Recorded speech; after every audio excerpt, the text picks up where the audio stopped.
Hey everyone, this is Ennis, I'm Jim, and we're here to help in any way that we can provide relief to those suffering from anxiety at this incredibly anxious time.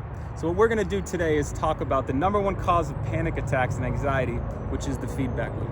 So the feedback loop is when your thoughts create emotions, and those emotions then validate and amplify the thoughts. So an example might be, you start to notice that your heart is beating a little extra fast, and then you have the thought, I think I'm gonna have a panic attack. I think there's something wrong. And that thought creates an emotion. It creates a feeling of fear. It creates a feeling that something is wrong.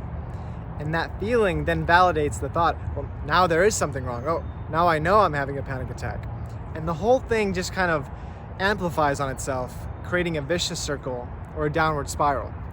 And this feedback loop, this is the primary cause of our anxiety, our panic attacks day to day.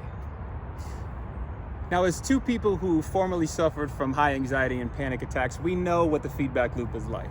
I don't know about you, man, but when I used to get a flutter in my heart or feel a strange physical sensation, my body went from 0 to 100 in about a split second. And it seemed like things were out of control or I was gonna die. And it was unbelievable. For me, it happened often when I would drink some coffee.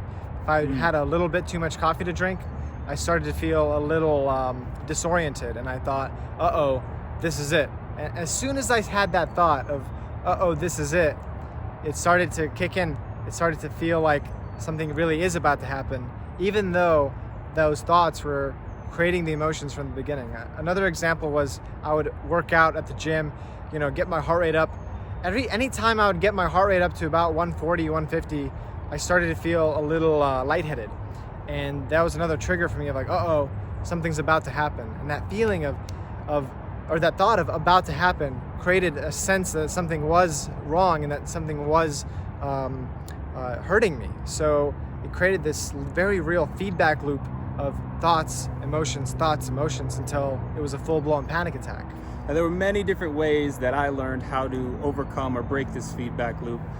For me, it started with things like diet and exercise as a base, but in the moment, the biggest thing that helped me was to release my resistance to the emotions I was feeling. It was to kind of reframe in my mind the thoughts I was having and release the feeling of wanting to get out of that panic attack immediately. Now, it sounds counterintuitive.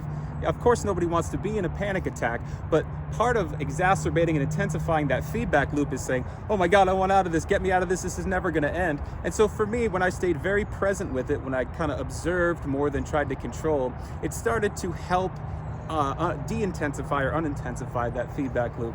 And over time, I exercised that muscle so much that I don't even feel panic attacks anymore. They don't happen. Now look, letting go of resistance to your emotions, it's simple, but it's not always easy. And if you'd like some further advice on this, look, Jim and I are here to help. We really want to do the little that we can to address these kinds of topics, to address these kinds of concepts. This is a time when so many people are feeling anxious. So many people are feeling panic attacks for the first time, maybe. So if you'd like to get help, if you'd like to get on the phone with us, we're offering free sessions. This is our way of kind of giving back to the community, and there's no strings attached. It's a completely confidential, non-judgmental call. Just get on the phone with us and try to figure it out. Let's see what we can do to help your specific situation. Just message us here and we'll be happy to set up a time with you over Facebook chat or whatever anonymous way we can do it. We wish you the best, my friend. Hope you're doing well. Take care. Stay safe.